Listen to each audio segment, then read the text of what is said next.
नमस्कार, मैं हूं विशाल यादव। 27% ओबीसी आरक्षण पर सुप्रीम कोर्ट का बहुत बड़ा फैसला आ गया है। दोस्तों, हम सभी लोगों को मालूम है कि मध्य प्रदेश की सरकार ने 27% आरक्षण ओबीसी वर्ग को देने का ऐलान किया है, जिसको लेकर के कुछ ऐसे मनुवादी हैं, सामंतवादी हैं, जो लगातार बौखलाए हुए हैं। लगातार वो सुप्रीम कोर्ट, हाई कोर्ट का दरवाजा खटखटा रहे, लगातार वो ये कोशिश कर रहे हैं कि इस आरक्षण को लागू ना होने दिया जाए। क्योंकि हम सभी लोगों को मालूम है कि जब दलित, पिछड़े, आदिवासी आरक्षण के सहारे आगे बढ़ते हैं तो इन मनुवादियों को बड़ी तकलीफ होती है। सुप्रीम कोर्ट ने एक और गजब का फैसला सुनाया था, जिसमें सुप्रीम कोर्ट ने कहा कि अगर कोई ब्रिलियंट बच्चा है पढ़ाई लिखाई करने में, कोई ऐसा स्टूडेंट है जो कट ऑफ से ऊपर का अंक लेकर आता है ना, तो उसको जनरल कैटेगरी में भी जगह दी जाएगी। यानी कि जनरल कैटेगरी में ओबीसी वर्ग का बच्चा अगर होनहार है तो उसको जगह दे दी जाएगी। यानी कि जनरल सीट पर भी ओबीसी की सीट कहीं न कहीं वहां पर दर्ज है कि आप होनहार है, ब्रिलियंट है, तो आपको वहां भी जगह दी जाएगी। जिस बात को लेकर लगातार मनुवादी, सामंतवादी बौखलाए हुए हैं, लेकिन 27% ओबीसी आरक्षण को लेकर के ये बहुत बड़ी खबर आ गई है। दोस्तों, एक साल पहले ही सुप्रीम कोर्ट ने कहा था कि 27% ओबी आरक्षण पर रोक नहीं है। देख लीजिए, मैं आपको खबर दिखा रहा हूं। एक साल पहले सुप्रीम कोर्ट ने कहा था मध्य प्रदेश में 27% ओबीसी आरक्षण पर रोक नहीं।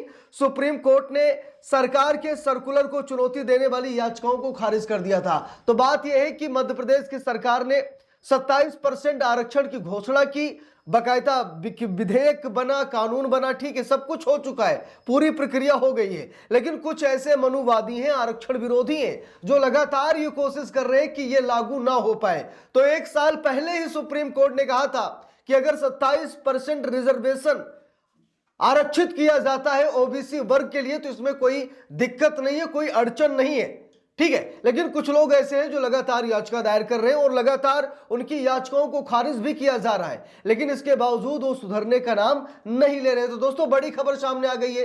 कल भी सुप्रीम कोर्ट में 27% रिजर्वेशन मामले में सुनवाई हुई थी। क्या कुछ हुआ है, सारी चीजें मैं आप सभी लोगों को बताने जा रहा हूं। देखिए, यहां पर लिखा भी है 27% ओबीसी कोटे को चुनौती, सुप्रीम कोर्ट ने मध्य प्रदेश हाई कोर्ट से 3 महीने में फैसला करने को कहा है। अब यहां पर देखिए, मामला सुप्रीम कोर्ट में गया, 27% ओबीसी कोटे का मामला, ठीक है, वहां चुनौती दी गई। तो सुप्रीम कोर्ट ने क्या किया कि मध्य प्रदेश हाई कोर्ट में मामले को ट्रांसफर कर दिया।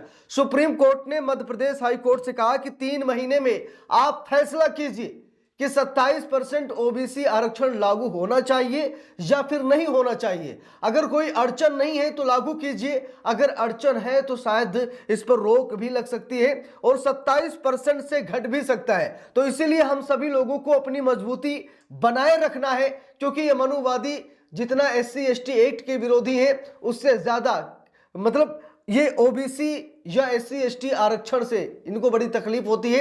ये बहुत बड़े विरोधी हैं। देखिए, लिखा भी है, सुप्रीम कोर्ट ने हाल ही में मध्य प्रदेश सरकार के अन्य पिछड़ा वर्ग यानी ओबीसी के लिए 27% रिजर्वेशन को चुनौती देने वाली अपीलों का batch Madhya Pradesh high court को वापस भेजा है। इन याचिकाओं में 2019 के एक्ट को चुनौती दी गई, जिसने सेवाओं में ओबीसी के लिए रिजर्वेशन को 14% से बढ़ाकर 27% कर दिया गया था। चूंकि मध्य प्रदेश में अनुसूचित जातियों का 16% और अनुसूचित जनजातियों का 20% रिजर्वेशन है, इसीलिए ओबीसी रिजर्वेशन को 27% करने से रिजर्वेशन 50% की सीमा से ज्यादा हो जाएगा। 10% ईडब्ल्यूएस कोटे के साथ कुल रिजर्वेशन 73% हो जाएगा। तो बात है दोस्तों कि यहां पर जो याचिका दायर की गई उसमें कहा गया कि मध्य प्रदेश में 16% आरक्षण अनुसूचित जातियों को दिया जाता है, अनुसूचित जनजातियों यानी कि आदिवासी समाज को 20% रिजर्वेशन दिया जाता है, और अगर ओबीसी वर्ग को 27% आरक्षण दे दिया गया तो रिजर्वेशन 50% की सीमा से ज्यादा हो जाएगा। अगर ईडब्ल्यूएस आरक्षण 10% जोड़ लिया जाए तो यह लगभग 73% हो जाता है, जो कि कहीं ना कहीं बहुत ज्यादा आरक्षण बढ़ जाएगा। देखिए, लिखा भी है, लंबे समय से पेंडिंग मामलों को देखते हुए पक्षकारों के हितों को बैलेंस करने के लिए कोर्ट ने हाई कोर्ट के चीफ जस्टिस से इन मामलों की सुनवाई के लिए स्पेशल बेंच बनाने का अनुरोध किया है। जस्टिस PS नरसिम्हा और जस्टिस आलोक आराधे की बेंच ने अनुरोध किया कि इस तरह बनाई गई स्पेशल बेंच 3 महीने के अंदर मामलों का निपटारा करे। आगे क्या कहा गया है ये भी देख लीजिए, लिखा भी है। हमारी राय है कि मध्य प्रदेश का हाई कोर्ट राज्य के लिए अफर्मेटिव एक्शन की जरूरत और कानूनी मान्यता पर पूरी तरह से विचार करने के लिए सबसे अच्छी स्थिति में होगा। साथ ही हमारी ये भी राय है कि आर्टिकल 32 के तहत अपने अधिकार क्षेत्र का इस्तेमाल करते हुए हाई कोर्ट के फैसले के बिना इन मुद्दों की स्वतंत्र रूप से जांच करना गलत होगा। तो बात ये दोस्तों की मामला तो चला गया है इस समय मध्य प्रदेश हाई कोर्ट में, क्योंकि सुप्रीम कोर्ट में चुनौती दी गई थी। तो सुप्रीम कोर्ट ने कुछ मामलों को अपने पास रखा। ये कहा जा रहा है कि सिर्फ 2 मामलों को सुप्रीम कोर्ट ने अपने पास रखा, बाकी सभी मामलों को कहा Madhya Pradesh high court transfer कर दिया गया और 3 महीने का अल्टीमेटम दिया गया है। 3 महीने की समय सीमा के अंदर वहां एक स्पेशल बेंच बनेगी और वो स्पेशल बेंच इस मामले की सुनवाई करेगी। तो अब देखना यह है कि 27% ओबीसी आरक्षण को मंजूरी मिलती है या फिर नहीं। ये कोई भीख नहीं है। मनुवादी अक्सर आरक्षण आरक्षण चिल्लाते हैं ना, लगातार वो आरक्षण की बात करते हैं, लेकिन सच्चाई ये है कि कोई भीख नहीं है, ये खैरात में नहीं मिला है, ये जन्म सिद्ध अधिकार है। जैसे मनुवादियों के कुछ अधिकार हैं, फोकट की इज्जत, ठीक है, तो उनका तो 100% रिजर्वेशन वहां पर है, वहां भी इनको 100% रिजर्वेशन चाहिए और यहां भी इनको रिजर्वेशन चाहिए। बाकी और लोग क्या करें?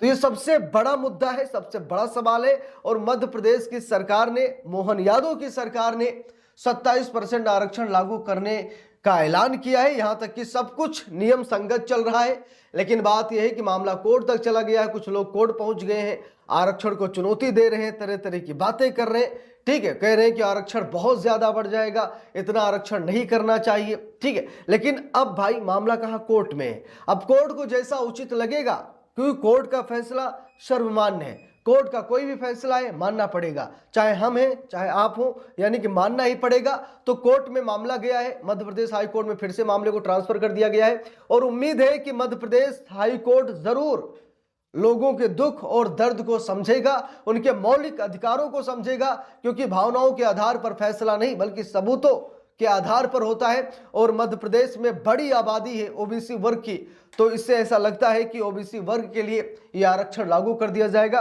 बाकी दोस्तों आप सभी लोग क्या राय रखना चाहते हैं, आप लोग कमेंट करके जरूर बताइएगा, क्योंकि जब तक आप सभी लोग मजबूती के साथ नहीं खड़े होंगे, ऐसे ही हम सभी लोगों के अधिकार लगातार छीने जाएंगे, ऐसे ही हम सभी लोगों को वंचित रखा जाएगा। इसलिए ये लड़ाई बड़ी मजबूती के साथ लड़नी है, ठीक है।